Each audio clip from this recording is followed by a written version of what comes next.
he would be right there. I mean, you know, I remember when Coach Lanier went to watch some other players play, and he came back and he said, Coach, I saw this kid that I think is going to be better than all of them. And he was talking about Jordan Bowman. And from the time that we went to see him play and met him, I mean, there was no doubt that was the commitment that we wanted to make to him above all the other players at the time we were recruiting. And watching his growth over the last 2 years, and I don't think it's any great news that I've probably been as hard on him as any players I've ever coached. And to watch him now starting to connect the dots and do the things he's doing, and starting to see the game, it's been really neat. And and I said it after the game at College Station that he was tremendous talking in the huddle, which I haven't seen him do that ever. And yesterday I asked him, I said, what got into you? And he just said, Coach, I'm learning. And the fact is that that pretty much, I think, defines what he's done since he's been here. He's always wanted to learn. He's never been against teaching. I'm not sure he's ever truly understood his talents the way that we see it. I don't think he's ever understood the game other than when we do things, you know, he does it because we say this is what's supposed to be done. I think he's now starting to understand why this all happening and how it's all supposed to come together.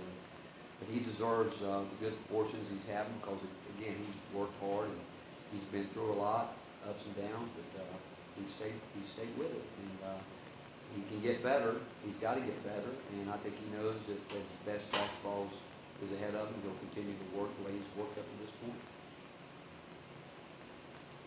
You just talked about kind of how the recruiting process was done. Obviously, a lot's been made about the fact that y'all going the way you have without any elite top 25, top 50 recruits.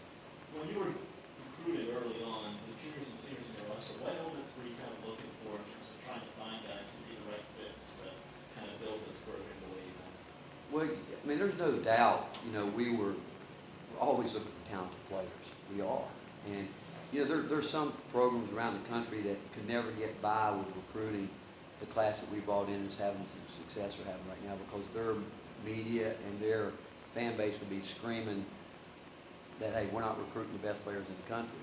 And I think it goes back again, I think it's a real compliment to our coaches and our players that they went out knowing that they've got a wealth of experience, and they look at some guys sometimes that have a higher rating, and they look at a guy that doesn't, and it's up to them now to who they're going to put me in front of.